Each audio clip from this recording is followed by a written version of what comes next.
کہ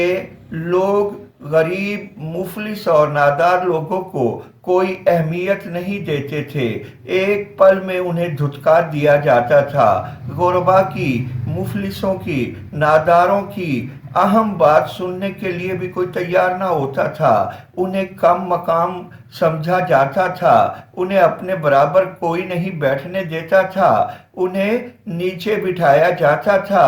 اور دھتکارا جاتا تھا۔ لیکن آپ صلی اللہ علیہ وسلم کی تعلیمات کا یہ نتیجہ ہوا کہ آج بھی ہم دیکھتے ہیں کہ جب ہم نماز پڑھتے ہیں تو پھر کبھی کوئی فرق نہیں ہوتا کہ کون کس مقام و مرتبے کا ہے، ایک ہی صف میں سب کھڑے ہوتے ہیں۔ اس منظر کو علامہ اقبال نے بہت خوبصورت انداز سے بیان کیا ہے کہ وہ کہتے ہیں کہ ایک ہی صف میں کھڑے ہو گئے محمود و ایاز، نہ کوئی بندہ رہا اور نہ کوئی بندہ نواز۔ تو یہ کیفیت انسانوں میں شیر و شکر والی پیدا کر دی۔ آپ صلی اللہ علیہ وسلم کی تعلیمات کا نتیجہ تھا کہ بات بات پر تلوار نکالنے والے قبیلے آپس میں شیر و شکر ہو گئے، یکجان ہو گئے، ایک دوسرے کے بھائی بھائی بن گئے، اور مواخات مدینہ نے جو مثال تاریخ انسانی میں قائم کی اس کا کوئی بدل آج تک میسر ہی نہیں کہ کس طرح اپنی جاگیریں، اپنی جائیدادیں، اپنے کاروبار ہر مدینے والا مسلمان مکے سے ہجرت کر کے آنے والے مسلمان کو دے رہا تھا، اور یتیم لوگ ٹھکرائے جاتے تھے، انہیں بدقسمت سمجھا جاتا تھا، ان بچوں کا کوئی پرسان حال نہ ہوتا تھا۔ لیکن آپ صلی اللہ علیہ وسلم نے یتیموں کے سر پہ دست شفقت رکھا، انہیں دلاسا دیا، ان کے لیے معاونت کے انتظامات کیے اور لوگوں کو بھی یہی درس دیا۔ نتیجہ یہ نکلا کہ ہر شخص یتیم کے سر پہ دست شفقت رکھنے کے لیے ہمہ وقت تیار نظر آتا تھا، اور اس سعادت کو حاصل کرنے کے لیے ایک دوسرے میں مثبت مقابلہ دکھائی دیتا تھا۔ بس گویا یوں ہو گیا کہ آپ صلی اللہ علیہ وسلم کی تعلیمات جیسے ہی دنیا کو میسر آئیں تو نادار، بے بس، بے کس اور بیچارے لوگ سکون میں آ گئے، ان کی زندگی میں بھی راحتیں آ گئیں، انہیں بھی اطمینان اور تسلی ہوئی، وہ بھی سکھ کا سانس لے کر جینے لگے، اور یہ سب آپ صلی اللہ علیہ وسلم کی تعلیمات کا نتیجہ تھا۔ شاعر نے کیا خوب کہا ہے، ہوئی ہے آپ کی آمد پہ نور کی بارش،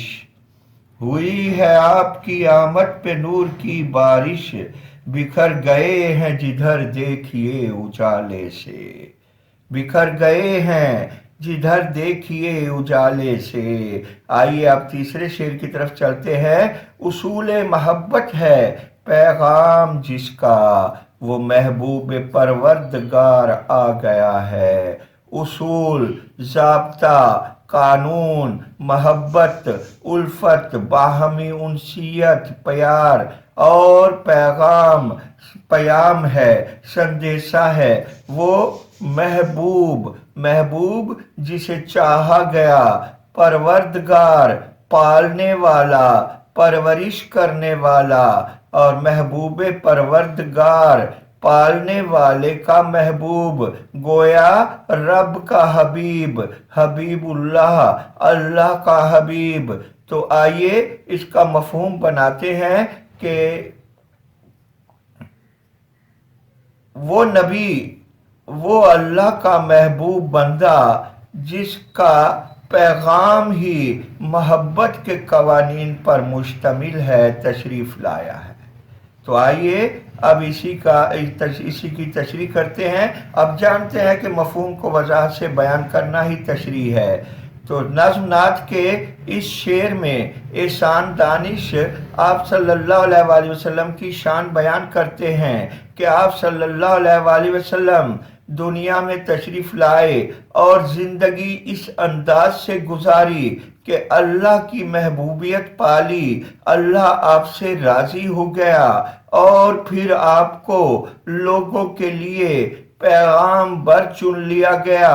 اللہ کا پیغام آپ کو سونپا گیا، اور اللہ کا پیغام آپ صلی اللہ علیہ وآلہ وسلم تمام لوگوں تک پہنچاتے رہے۔ آپ کی زندگی کے ضابطوں میں اور مذہب اسلام کی تعلیم میں ایک ہی بات تھی، اور وہ بات محبت تھی۔ محبت میں ہی سب کچھ پنہا ہے، یہی تعلیم تھی، اور محبت کرو اسی میں سب کچھ ملتا ہے، یہی تدریس تھی،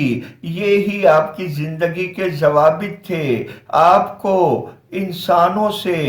جنوں سے، درختوں سے، ہر مخلوق سے، اور خاص کر مخلوقوں کے خالق سے اس قدر محبت تھی کہ آپ اپنا تن من دھن ہمہ وقت ان محبتوں کے سلسلے میں صرف کر رہے تھے۔ آپ لوگوں سے محبت کرتے تھے، اس محبت کا یہ عالم تھا کہ آپ یہ چاہتے تھے کہ یہ سب لوگ سدھر جائیں، سکون کی زندگی گزاریں، ہر طرف امن کی فاختہ کا راج ہو، اور اللہ کے پسندیدہ راستوں پر چلیں، تاکہ دنیا میں بھی کامران ہوں اور آخرت میں بھی دوزخ کے عذاب سے بچیں۔ گویا انہیں یہ گوارا ہی نہیں تھا کہ ابن آدم ذلت کی زندگی گزارے یا آخرت میں رسوائی اس کا حصہ ہو۔ اسی بات کی وجہ سے، اسی محبت کی وجہ سے آپ مسلسل بے قرار رہتے، بے چین رہتے، لوگوں کو سمجھاتے، ایک ایک کو تبلیغ کرتے، اجتماعی تبلیغ کرتے، اور ان کا مقصد، زندگی کا مقصد ہی یہی تھا کہ سب لوگ آپس میں بھائی بھائی بن جائیں، کیونکہ ہم سب ایک ہی شخص حضرت آدم علیہ السلام کی اولاد ہیں۔ تو پھر ہم میں کالا کیا، گورا کیا، کوئی اور زبان بولنے والا کیا، کسی اور خطے کا فرد کیا، یہ تمام تفریقات غلط ہیں۔ حقیقت یہ ہے کہ سب لوگ آدم علیہ السلام کی اولاد ہیں، اور آدم مٹی سے بنے تھے، لہذا ہمیں عاجزی سے زندگی گزارنی چاہیے، اور ایک دوسرے سے محبت اور پیار کر رکھنی چاہیے، اور یہی وجہ ہمیں صرف اور صرف لوگوں میں محبوب نہیں بناتی، بلکہ آپ صلی اللہ علیہ وآلہ وسلم کے بھی ہم پیارے بن سکتے ہیں، اور اللہ کے بھی دوستوں میں شامل ہو سکتے ہیں۔ بس آپ صلی اللہ علیہ وآلہ وسلم کے پیغام کا یہ اثر ہے کہ اگر ہم اس پر عمل کرتے چلے جائیں تو یقیناً ہم اللہ کے دوستوں میں شامل ہو سکتے ہیں۔ یقینی بات ہے کہ شاعر نے درست کہا ہے، کامل نہیں کسی کا بھی ایمان تیرے بغیر، ہے رحمت خدا بھی گریزاں تیرے بغیر۔ یعنی اگر ہم اللہ کی رحمت کے امیدوار ہیں تو ہمیں یقیناً حضرت محمد صلی اللہ علیہ وآلہ وسلم کے احکامات پر عمل پیرا ہونا ہوگا۔ تو آئیے اب چوتھے شعر کی طرف چلتے ہیں۔ اب انسان کو انسان کا عرفان ہوگا، یقین ہو گیا اعتبار آ گیا ہے۔ انسان، بندہ، آدمی، بشر، لیکن تھوڑا سا فرق ہے کہ اس میں لفظ انس کے حروف موجود ہیں۔ باہمی محبت کرنے والے لوگوں کو ہی ہم انسان کہہ سکتے ہیں۔ عرفان، پہچان، جانکاری، معرفت، یقین، اعتماد، بھروسہ، اعتبار بھی اسی کا مترادف لفظ ہے، اس کے بھی بھروسہ اور اعتماد معنی ہیں۔ آئیے اس کا مفہوم اخذ کرتے ہیں کہ آپ صلی اللہ علیہ وسلم کی تعلیمات کے نتیجے میں اب انسان کو انسان کے مقام کا پتہ چلے گا، اور ہمیں اس بات کا یقین ہو چلا۔ آئیے اب اس کی تشریح کرتے ہیں، اسی کی وضاحت ہی تشریح ہو جاتی ہے۔ شاعر احسان دانش نظم نعت کے اس شعر میں آپ صلی اللہ علیہ وسلم کی شان بیان کرتے ہیں کہ آپ صلی اللہ علیہ وسلم کی تعلیمات سے پہلے انسان کا مقام ہی نہیں جانتا تھا، ایک دوسرے سے جانوروں والا رویہ کیا جاتا تھا، وہ اسے مار پیٹ کر رہا ہے، وہ اسے مار پیٹ کر رہا ہے، بندے کو قتل کر دینا کوئی افسوس کی بات نہیں، بلکہ سر بلند کر کے چلتے تھے کہ ہاں میں نے فلاں کو جان سے مار دیا، میرا مقابلہ کون کر سکتا ہے، اور جو جتنا زیادہ ظالم ہوتا تھا اتنا زیادہ معاشرے میں اہمیت پاتا تھا، لوگ اس سے ڈرتے ہوئے اس کا احترام کرتے تھے، لیکن یہ حقیقت پر مبنی بات نہیں تھی، آپ کی تعلیمات حقیقت پر مبنی ہیں، آپ صلی اللہ علیہ وسلم نے انسانوں کو جو تعلیمات دیں اس کا نچوڑ یہ تھا کہ تم میں سے کوئی بھی افضل نہیں ہے، اور اگر تم افضل بننا چاہتے ہو، بہتر بننا چاہتے ہو تو اس کا تعلق تقوی سے ہے، تو تم میں سے گویا جو جس قدر متقی ہوگا، جس قدر اللہ سے ڈرنے والا ہوگا، جس قدر لوگوں کا خیال رکھنے والا ہوگا، وہی اس قدر مکرم و محترم ہوگا۔ لہذا آپ صلی اللہ علیہ وسلم کی تعلیمات نے انسان کے مکرم و محترم بننے کے لیے تقوی سامنے رکھا، تقوی کی تعلیم دی، اور اس سے یہ بتایا کہ انسان کا مقام کیا ہے، اسے یاد دلایا کہ دیکھو اللہ تعالیٰ نے تمہارے لیے کیا فرمایا تھا کہ انی جاعل فی الارض خلیفہ، کہ میں تو زمین پر اپنا نائب بنانے چلا ہوں، اور یہ کہتے ہوئے حضرت آدم علیہ السلام کا وجود تخلیق کیا گیا۔ تو گویا ہماری حقیقت تو یہ ہے کہ ہم زمین پر اللہ کے نائب ہیں، اور اللہ کے نائب ہونے کے ناطے ہماری یہ ذمہ داری بنتی ہے کہ ہم اللہ کے احکامات کو زمین پر پھیلائیں، ہم اللہ کے، زمین اللہ کی، تو پھر اس پر قوانین دوسرے کیوں؟ زمین پر قوانین بھی اللہ کے ہی چلیں گے، جس کی زمین ہے، جس کی کائنات ہے، احکامات دینے کا حق فقط اور فقط اسی ذات کو ہے۔ بس انسان نے جب اپنی حقیقت کو سمجھ لیا تو وہی وقت تھا جب انسان نے آپ صلی اللہ علیہ وسلم کی تعلیمات کو سمجھ لیا، گویا آپ کی تعلیمات کی وجہ سے انسان اپنے مقام سے بھی آشنا ہوا،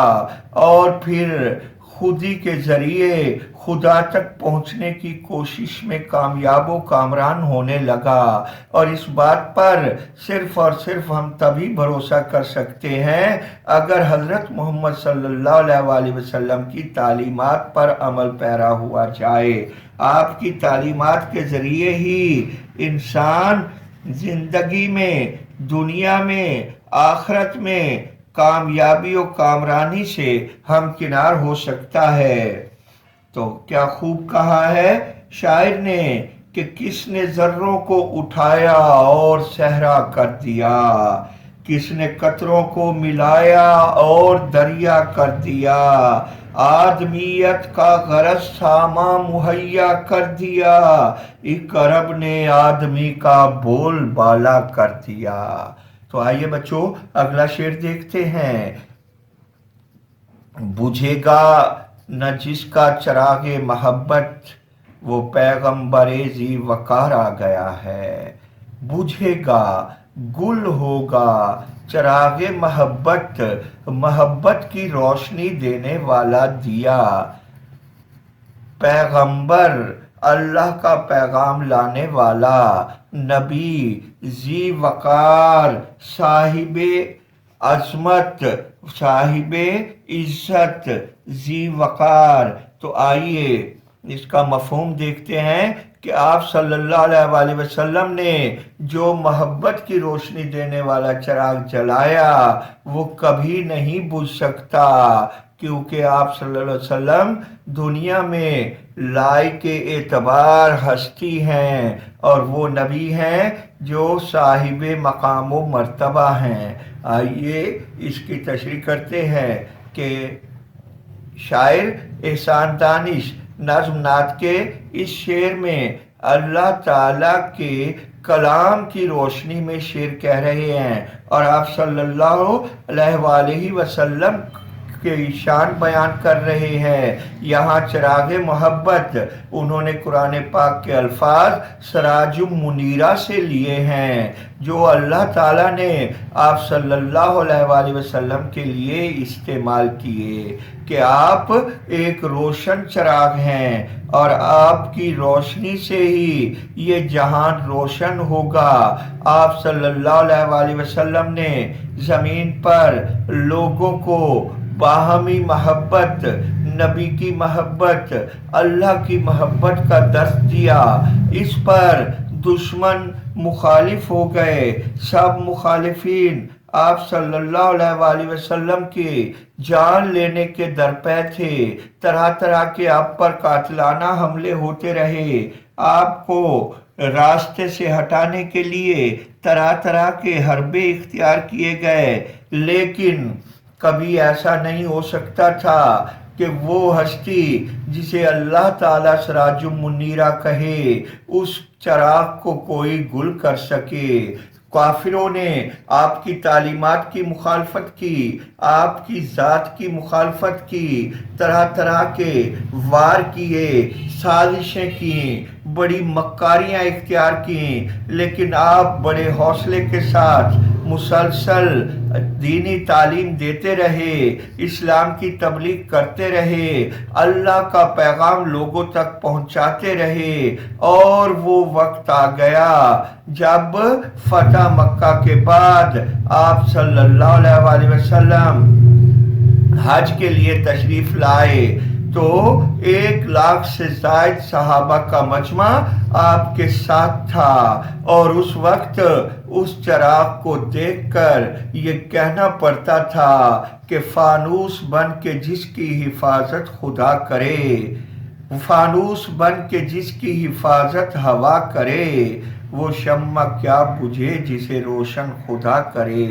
تو حقیقت ہے کہ آپ صلی اللہ علیہ وآلہ وسلم ایسی شمع ہیں جس نے اس دنیا کی تاریکیوں کو مٹا ڈالا، ہر طرف محبت کی روشنیاں پھیلا دیں، اور آپ ہی وہ باوقار نبی ہیں جو یہ کام کر سکتے تھے، کیونکہ آپ کی نبوت کا دائرہ کار نہ کسی ایک قوم کے لیے محدود تھا اور نہ کسی ایک خطے کے لیے، بلکہ آپ سب کے لیے جمیع النبی کے لفظ سے پکارے گئے کہ سب کے لیے آپ ہی نبی ہیں۔ اور یہاں تک کہ انسانوں تک بات محدود نہیں رہی، آپ کی تبلیغ جنات تک بھی ہے، اور جنات نے بھی آپ کے ہاتھ پر بیعت کی اور اسلام قبول کیا۔ تو ایسا چراغ جو اللہ تعالیٰ کا پیغام لے کر آیا اور محبت کی روشنی پھیلاتا ہے، وہ کوئی اسے گل نہیں کر سکتا، وہ تا ابد روشن رہے گا اور فروزاں رہے گا۔ آئیے آخری شعر کی طرف۔ زمانے کو اب اپنی منزل مبارک کے ایک خضر صد رہ گزار آ گیا ہے۔ زمانہ یہاں مراد دنیا ہے، وقت نہیں، اور منزل مقام جہاں تک ہم پہنچنا چاہتے ہیں مبارک باعث برکت ہو، دعائیہ کلمہ ہے۔ خضر صد رہ گزار، خضر حضرت خضر علیہ السلام ایک نبی تھے جو بھٹکے ہوئوں کو راستہ دکھاتے تھے۔ ان کے دنیا سے جانے کے بعد ان کا نام رہنما کے معنوں میں استعمال ہو گیا اور ضرب المثل بن گیا ہے۔ صد رہ گزار، سینکڑوں راستے، رہ گزار راستہ، صد 100، خضر صد رہ گزار، سینکڑوں راستوں کا رہنما۔ تو مراد کیا لیں گے؟ ایسی ہستی جو ہر راستے کی رہنمائی عطا فرما سکے۔ آئیے مفہوم کہ آپ صلی اللہ علیہ وسلم کی ذات ایسی ہستی ہے جو ہر راستے کی رہنمائی دے سکتی ہے۔ گویا اب اہل زمانہ کو منزل مبارک ہو۔ تو شاعر تشریح کی طرف آتے ہیں۔ شاعر احسان دانش نظم نعت کے اس شعر میں حضرت محمد صلی اللہ علیہ وسلم کی شان اس طرح بیان کرتے ہیں کہ وہ لوگ جو بھٹکے ہوئے تھے، جو گمراہی کا شکار تھے، جو بات بات پر تلوار نکال لیتے تھے، جن میں رشتوں کا تقدس نہیں تھا، جنہیں ماں کے مقام کا پتہ نہیں تھا، جنہیں بہن کی عظمت کا پتہ نہیں تھا، جو پڑوسی کا حق اسے نہیں دیتے تھے، جو اپنے وطن کی حفاظت کے لیے تیار نہیں ہوتے تھے، جو اپنے لیے سب کچھ جمع کرنا جانتے تھے، جنہیں صدقہ خیرات عذاب دکھائی دیتا تھا، جو دکھی لوگوں کی خدمت سے جان چراتے تھے، ان لوگوں کو ہدایت کی ضرورت تھی۔ ان کی ہدایت کے لیے ایک ایسا رہنما درکار تھا جو ہر قوم کو، ہر قبیلے کو زندگی کے ہر مسئلے کے مطابق ہدایت دے سکے۔ تو آپ صلی اللہ علیہ وسلم کی ذات مبارکہ میں قدرت نے تمام خوبیاں رکھ دیں۔ آپ نے غریبی کی زندگی بھی بسر کی، امیری کی زندگی بھی بسر کی، تجارت بھی کی، اپنے اصحاب کے ساتھ خندق بھی کھودی، حکومت بھی کی، جنگ کے سپہ سالار بھی رہے، فاتح بھی رہے، شکست سے دوچار بھی ہونا پڑا، اکیلے تنہا عرب پورے میں تبلیغ بھی کر رہے تھے، یا پھر حجۃ الوداع کے موقع پر 1,00,000 سے زائد صحابہ آپ کی پیروی میں حج ادا کر رہے تھے۔ کہیں آپ سبق دے رہے ہیں، کہیں تعلیم دے رہے ہیں، مدینے کی کچی مسجد میں بیٹھے آپ انصاف کی مسند پر بھی موجود ہیں۔ گویا زندگی کے کسی بھی شعبے سے متعلق اگر کوئی شخص آپ کی زندگی سے رہنمائی حاصل کرنا چاہتا ہے تو کامل ترین زندگی آپ کی زندگی ہے، جس سے ہر شخص کو اپنے شعبے کے مطابق یا زندگی کی کیفیت و حالت کے مطابق رہنمائی میسر آ سکتی ہے۔ غم میں، خوشی میں اور جیت میں، شکست میں، جس مرحلے پر بھی آپ صلی اللہ علیہ وسلم کی زندگی سے ہم نمونہ حاصل کرنا چاہیں ہمیں میسر ہے۔ اس لیے شاعر کہتے ہیں کہ اب انسان کو مبارک ہو، اب اسے منزل مل سکتی ہے، کیونکہ آپ صلی اللہ علیہ وسلم کا اسوہ حسنہ ہم سب کے سامنے ہے۔ بس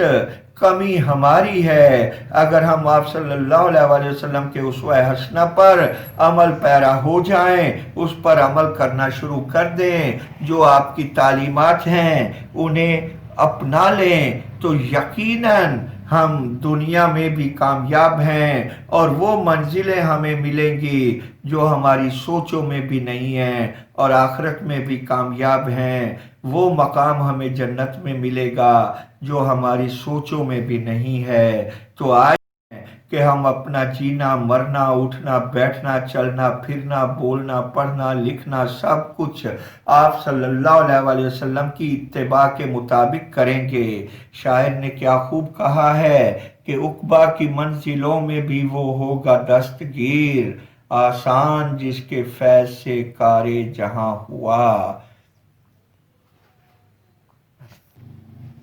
تو لو بیٹا، نظم نعت کی تشریح مکمل ہوئی۔ امید ہے آپ خوب محنت کریں گے۔ اب آپ کو بورڈ نے سمارٹ سلیبس دے دیا ہے۔ سمارٹ سلیبس مختصر کر دیا گیا ہے، آدھے سے بھی کم ہے، لیکن توجہ آدھا سے بھی 2 گنا سے بھی زیادہ درکار ہے، کیونکہ وقت کم ہے۔ تو بہترین تیاری کیجئے اور بہترین نتائج حاصل کیجئے۔ اللہ حافظ۔